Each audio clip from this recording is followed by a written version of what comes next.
રાખડી બાંધતી વખતે આ મંત્ર બોલવાથી ભાઈના જીવનમાં તમામ ક્ષેત્રમાં પ્રગતિ અને સફળતા મળે છે. મંત્ર આ પ્રમાણે છે: યેન બધ્ધો બલિરાજા દાનવેન્દ્રો મહાબલઃ તેન ત્વામ મનુ બધ્ધનામી રક્ષે મા ચલ. આ મંત્રનો અર્થ તે છે કે જે રક્ષાની તંતુ પરમ કૃપાળુ રાજા બલિને બાંધવામાં આવ્યા હતા તે પવિત્ર તંતુ હું તમારા કાંડા ઉપર બાંધું છું, જે તમને સદા માટે વિપત્તિઓમાંથી બચાવશે. આ રીતે ભાઈના કાંડા ઉપર રક્ષા બહેન બાંધે છે ત્યારે ભાઈએ પણ વચન આપવું જોઈએ કે હું આ પવિત્ર તંતુ દ્વારા બહેન પ્રત્યેનો મારા દાયિત્વનો શપથ લઉં છું કે હું તમારી દરેક મુશ્કેલી કે વિપત્તિમાં સતત તમારું રક્ષણ કરીશ.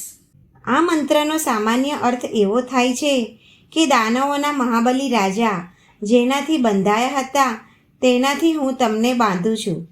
હે રક્ષાસૂત્ર, તમે ચલાયમાન ન થાઓ. ધર્મશાસ્ત્ર પ્રમાણે અર્થ એવો થાય છે કે રક્ષાસૂત્ર બાંધતા સમયે પુરોહિત અથવા બ્રાહ્મણ તેમના યજમાનને કહે છે, એવું કહે છે કે જે રક્ષાસૂત્રથી મહાપરાક્રમી બલિરાજા ધર્મના બંધનમાં બંધાયા હતા તે જ સૂત્રમાં હું તમને બાંધું છું. હે રક્ષાસૂત્ર, તમે સ્થિર રહેજો. ધર્મશાસ્ત્ર પ્રમાણે આ દિવસે રક્ષાસૂત્રનું પૂજન કરીને પછી બાંધવું જોઈએ.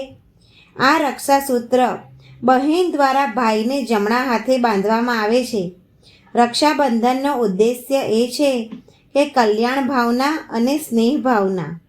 આ તહેવાર ભાઈ બહેનના પ્રેમનો દર્શાવતો એક અનોખો તહેવાર છે. આ પ્રકારે રક્ષાબંધન વાસ્તવમાં સ્નેહ, શાંતિ અને રક્ષાનું બંધન છે.